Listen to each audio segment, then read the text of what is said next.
Universe 7 after the Tournament of Power. Beerus World. The blue man with white hair was training the two Saiyan Goku and Vegeta. They have been training non-stop since the tournament ended. After seeing how strong Jiren was, they upped their game. That's when Whis stopped them. Goku. What's up, Whis? He got no answer. Whis. Who goes there? This causes Goku and Vegeta to put up their guard. Suddenly two figures appeared. One was a brown-skinned man with blonde hair and golden eyes. The other was a man with blue hair and golden eyes. Vegeta thought to himself. Vegeta. Damn it, I can't even sense them. If I didn't have eyes, I wouldn't even know they were there. Goku and Vegeta were in their battle stance. Rimuru. Please, no need to be alarmed. We are nothing more than humble travelers. We were traveling but got a sense of someone quite powerful, and my brother here wishes to fight him. This caused Goku to smile. Goku. So after all that traveling you just wanna have a little match? I can relate to that, hahaha. So do you guys wanna do a 2 versus 2 or what? Whis looked at Goku and said. Whis? He's not talking about you two, Goku. Goku. Huh. Vegeta. What do you mean, Whis? Rimuru. He is right, you both are quite capable, but I'm talking about the individual behind you all, the destroyer. That's when a voice rang out. Beerus. Oh, you know I was here, did you? Consider me impressed. Valdora just smiled. Valdora. It was pretty obvious, destroyer, so what do you say, are you up for a little one-on-one? Vegeta.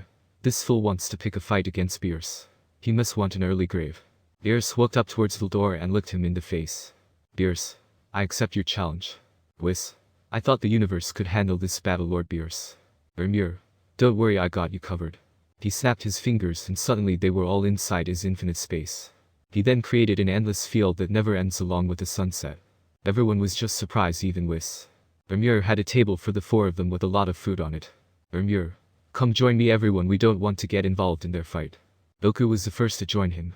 The fight with Beerus and Valdora began and it was on another level. If it was anywhere, the fight might have lasted for over a year. Luckily, time inside Rimuru's space works differently. Their fight kept destroying the ground only for it to be repaired again.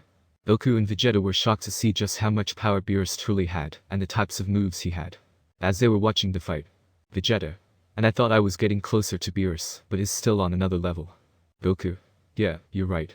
He was holding back this much against us. This was just observing quietly. Beerus finally decided to use his Ultra Instinct Omen. He and Valdora kept clashing with each other. That's when Vegeta looked at Rimuru and said. Vegeta. Just who the hell are you people? Rimuru looked at him coldly. Rimuru. This is the first and last warning I'm giving you. Take to me with respect and take out that bass out your voice before you go bye-bye. He released some Demon Lord Haki on Vegeta, but Whis and Goku also felt it and had sweat drops on their faces. Rimuru. I suggest you stay quiet and just enjoy the fight. He turned his hand over to the battle. Valdora was still having the upper hand. Valdora. Hahaha, it seems my Valdora killing arts are too much for you. Hahaha, not that I can blame you, it's perfect. Rimuru just smirked. Beerus. Shut up, you bastard. Hakai. The giant purple ball of energy came at Valdora, but Valdora just laughed. Valdora. You call that Hakai? I'll show you true destruction. Hakai. The ball twice the size of Beerus' attack comes forward. Vegeta. This is insane. Goku. He has to get out of the way. Whis just looked on. The ball destroyed Beerus' attack and hit him full force, knocking Beerus out. Valdora flew up in the air. Valdora. Hahaha, I was never even serious in his out. Talk about disappointing. Valdora looked at Rimuru. Valdora. It seems like it was a waste of my time coming here. He looked at Whis and said. Valdora. If this is the level of power the destroyers here have, I am not impressed. Rimuru stood up. Rimuru. Gentlemen, I bid you farewell. They were all in the outside world again. Whis walked over to Beerus and started healing him. They were just quiet. Meanwhile, Valdora and Rimuru were in Universe 1 again. Rimuru. Seal destroys that all. It seems Valdora does not want to play there. Seal. Understood. They landed on Ramrus and Valdora's world. Ramrus. What's up with him? Rimuru. A whirl from his beloved manga did not live up to his expectations, so he's gonna go in pouting. Ramrus. Poor him, so what will you do now, Rimuru? Rimuru. Who knows? He disappeared. Rimuru thought to himself. Rimuru. Seems like I'll go back to that world, hiya, but this time let's go 100 years before the event of that little girl and the orange-haired teenager begins. Yes, this will be fun. I'll play this story out nicely, and seeing as I'm all alone, it's better that way. He disappeared again. The Soul Society, a 100 years before Ichigo's story. A man with blue hair walked in a forest in the Soul Society till he came across a group of people. A woman with a white robe that he recognized. She was giving orders to her squad on how to handle the injured. She turned around and saw the blue-haired man walking up to them. Anahana. Stop. Who are you? Anahana Pav. Me and my squad have been treating those who have been injured by this hollow attack. We were pretty busy, but everything was going smoothly, until I got an uneasy feeling. I turned to the forest and stared for a while. Something isn't right here. I put my hand on my sword just in case. After some time a little boy comes out. Long blue hair, looks to be 10 years old in human years, and has golden eyes that are shining. It feels like he can see through my soul. He's wearing old clothes but his shirt was torn and his pants were covered in blood. The thing that was even weirder was that I could not sense an ounce of spiritual pressure from him. Almost like he's not even there. I finally spoke up. Anahana. Stop. Who are you? The boy just looked at me, and before he spoke he passed out. Dup. He hit the ground. Someone came up to me. Kairaku. So what do you make of this Captain Anahana? Anahana. Perhaps it's a boy that got away from the Hollow's attack, but we better take him in before he dies. We don't know what kind of injuries he has. Kairaku. Yeah, that's probably for the best. I'll go get him. Kairaku walked over and picked the boy up. He brought the kid over to me. I immediately check out for any lethal wounds that he might have. Fortunately, the boy did not have any physical injuries. Anahana. Seems he passed out probably from being tired. Who knows how long the boy has been out there hiding in the woods. We only got word of this attack 2 days ago. Kairaku. Poor kid. I think we should take him with us to make sure he recovers. Anahana. Yeah, hopefully his parents are still alive. And Pav. Rimuru Pav. And scene. The crowd goes wild for my performance. Seal. Rimuru. You're just a hater, Seal. Did you see how great my acting was? Nobody can play unconscious like me. Seal. All you did was activated sleep mode. Rimuru. Haters gonna hate. Seal. Removing penis. Rimuru was panicking. Rimuru. I'm only joking, Seal. Rimuru. Seal, you play dirty. Seal. Ha. She had a smug look on her face. Rimuru. I can see your face, you know that, right? Well, whatever, let's wake up. I opened my eyes. I'm in a room full of beds. Seems like I'm in a hospital. Oh, they took care of me, how I see. Seal. Master has a sick sense of humor. Rimuru. I don't want to hear that from you, woman. Seal. HMFPE. I sat up on my bed. Alright, let perform. Seal, where am I exactly? This does not seem like the Soul Society. Seal. Master, just play the game, so please no questions. Rimuru. Fine. Keep your secrets. I got up. Haha, I got on one of those cool ropes with my butt out. Seal. Arg. Rimuru. Alright, I'm going. I got up and walked out of the room, and right now I'm just walking in a hallway. There are a bunch of people walking past me. Stop. You should be up right now. I turned around and my god. Sean, is it you? Because this woman has a massive pair of. Seal. Pervert. Rimuru. Ahem, I'm not. She walked up to me. Kid, you shouldn't be up. You should have stayed in bed. Rimuru. I'm fine, love, trust me. She was surprised by his way of speaking and his accent. Rimuru. Haha, works every time I use an Australian accent, but why did I take a child again? Now I'm angry at myself. No, you not. My captain is on her way to check you out right now. Rimuru smiled. Rimuru. I'm sorry, love, but tell this captain of yours to at least buy me dinner first before she can check me out. The woman had a shocked expression on her face. Rimuru. Hahaha. I'm sorry, you should see your face, miss. You're a cheeky one, aren't you? My name is Lieutenant Katetsu Ising, can I know yours? Rimuru. Sure, my name is Rimuru Tempest, nice to meet you. He gave her a wink. Ising. This little brat. Ising. Come on, short stuff, let's get you back to bed. Rimuru. You no fun, Isabel. Ising. It's Ising. Rimuru. That's what I said. She dragged him off. And Pav. Kairaku Pav. Me and Pretty Boy were on our way over to the 4th Division to check out on the boy we brought back last night. When we got there we saw the boy was up and talking to Ising. We just listened to their conversation. When they were done talking she dragged him off and Yuki Take looked at me and said. Yuki Take. He has quite the personality, haha. He said while his hand was on the back of his head. I just smiled. We walked over to where he was. Ising. Captains, welcome. What can I do for you? Rimuru. I can think of a few things you can do for me. She hit him on the head. Slap. Rimuru. Ow, I thought hospitals were supposed to help people, not hurt them. He looked up at us. Rimuru. So who are these old dudes, Isabel? Me and I look at each other. Ising. He don't be rude, and how many times I gotta tell you my name is Ising. Please forgive him, captains. Rimuru, meet Captain Kairaki Shunsugi and Captain Yuki Take Jishiro. Captains, meet Rimuru Tempest. Ho, so that's the boy's name. Yuki Take. Nice to meet you, Rimuru. Kairaku. Sup, kid. Rimuru. So I take it you guys brought me here. Kairaku. Yeah, I did, kid. Rimuru. I see. Well, thanks, you really saved my life out there, I owe you one. Kairaku. Don't worry, kid. It's fine. Rimuru. So when do I get to see my family? I'm sure they're worried about me, right? We all stood still. No one wanted to break the news to the kid. That his family is probably dead. Before I could say something. Rimuru. Haha, just kidding, you should see your face. I'm an orphan. I just wanted to see your reaction, he. And Pav. It's been a week since Rimuru has been in the hospital, and today he'll be released. Since he has nowhere to go, Kairaku has agreed to take him in. Division 8 grounds. The boy with blue hair is walking next to a man with the captain of Squad 8. Kairaku. So Rimuru, what do you think of this place so far? He looked at the boy. Rimuru. To be honest, bossman, it's okay, but where's the smoking hot babes? His answer caused Kairaku to laugh. He then pat Rimuru's head. Kairaku. Hahaha, what do you know about that, huh? They made it to the captain's office where a woman was waiting for them. Ice Nanao. Damn it, Captain, where the hell have you been? Kairaku. Now little Nanao, I had to pick up our newest member. He pointed to Rimuru. Nanao? You mean the kid? Rimuru. Sup little Nanao, I'm Rimuru Tempest, the new member. He smiled at her. Kairaku just smiled. Nanao? Who you calling little short stack? Rimuru. You. Kairaku. Haha. Anyway, let's go in. They walked into the office. Kairaku took his seat. Kairaku. So Rimuru, now that you're an official member, what do you want to do? Rimuru. I don't know, man, how about I just hang out with you most of the time, or would that be a problem? Kairaku. You can, but I don't do anything interesting. Rimuru. Oh, then mind if I just walk around getting used to my new surroundings? Kairaku.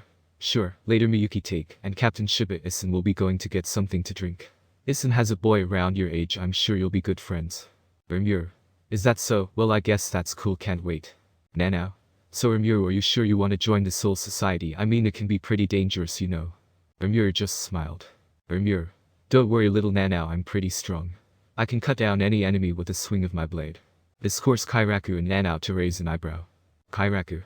Oh, is that so? Do you already have his Zanpakuto? Rimuru. Yep, and it's super strong. Wanna see it?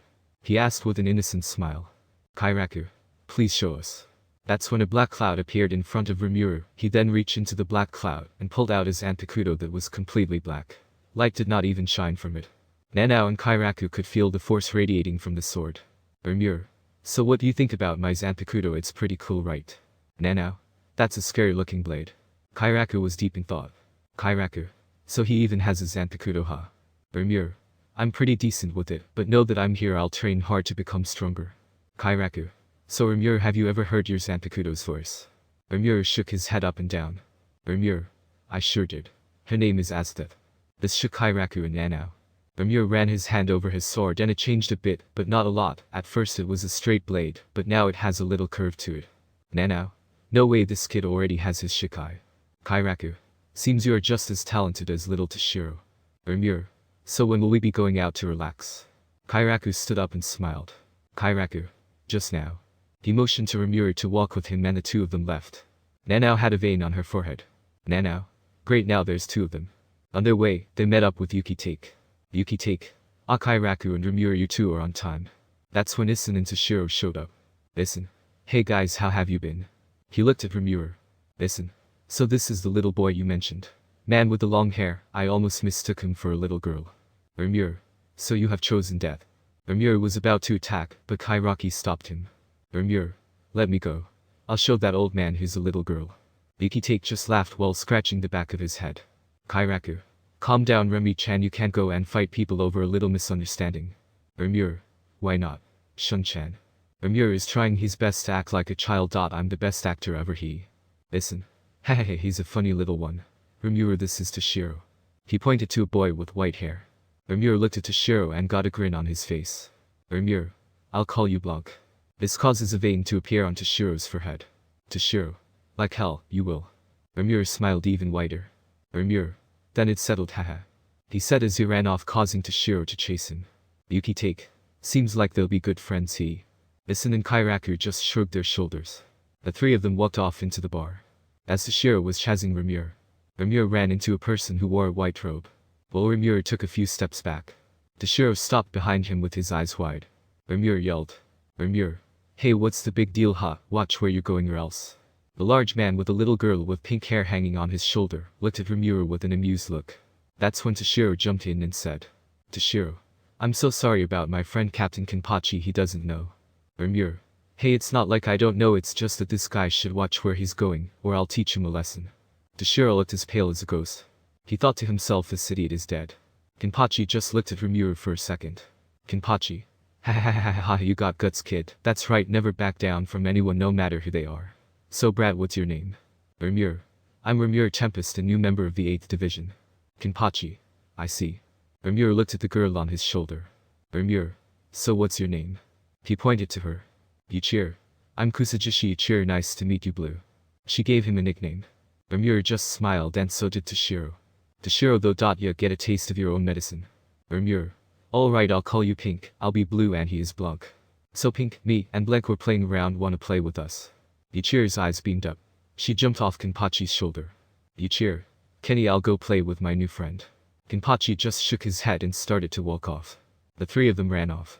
The three of them were running on top of the roofs, stepping from one point to the other. The three of them were relatively skilled for kids. Rimuru already knew all the Soul Society's moves, but he kept his speed to match Yuichiro and Toshiro. The three of them are currently running around the first division. Toshiro was a little bit reluctant, but he kept playing with them. The first division was quiet, the only thing that could be heard was the laughter of the three children. Rimuru. Miss me, Blanc. He taunted Toshiro. Toshiro got angrier. Toshiro. That's not my name. He chased him. Yuichiro. Haha, he almost got you. Before she could finish, Rimuru brought Toshiro over to her, and he tagged her. Rimuru laughed. Rimuru. Haha, you left yourself open. Yuichiro. Rimuru, you big meanie. Unbeknownst to the three kids, someone was keeping an eye on them. There stood an old man with a staff in front of him. He had a long grey beard. Those three truly are exceptional. Toshiro and Yuichiro have grown, but the kid that Kairaki took in is keeping up with them. He's even faster than them. He continued to watch the kids play for a good while until he decided to call them over. He stomped his staff hard against the wooden floor, getting the attention of the three kids. The three of them looked toward where the sound came from. Toshiro immediately panicked. What he was worried about happened. He knew they shouldn't be playing near the head captain's office. The head captain signaled with his hand for the kids to come over, which they did. He opened the door to his office. They heard how the wooden door slid open. He walked in and they followed in behind him. The old man took a seat while the three of them stood in a line. Toshiro was sweating. Rimuru didn't care, and Yuichiro still had a big smile on her face. Finally, the old man spoke. Kusajishi Yuichiro and Hitsugaya Toshiro, the two of you have grown since the last time I've seen you. Your speed is already that fast given your age. Toshiro. We are not worthy of your praise, head captain. Yuichiro just smiled. He looked at Rimuru. Yamamoto. So you're the boy that Shunsui has taken in, huh? Rimuru Tempest, right? Rimuru just smiled. Rimuru. That's right, big bossman. Toshiro almost passed out. Yamamoto raised his eyebrow, slightly amused. Yamamoto. Well, your skill is excellent as well. I'm surprised you could keep up with them. You are also a talented one. Rimuru. Thanks for the compliment, Grandpa Yama. Toshiro falls over. Dud. Yuichiro. He doesn't give the head captain a nickname without me. Toshiro just looked at them dumbfounded. He gave Yamamoto an apologetic look. Rimuru and Yuichiro didn't care, they were simply huddled together going over nicknames for Yamamoto, but they decided to stick with Grandpa Yama. Rimuru. So Grandpa Yama, what did you call us here for? Or do you maybe want to play with us? Yuichiro eyes sparkled.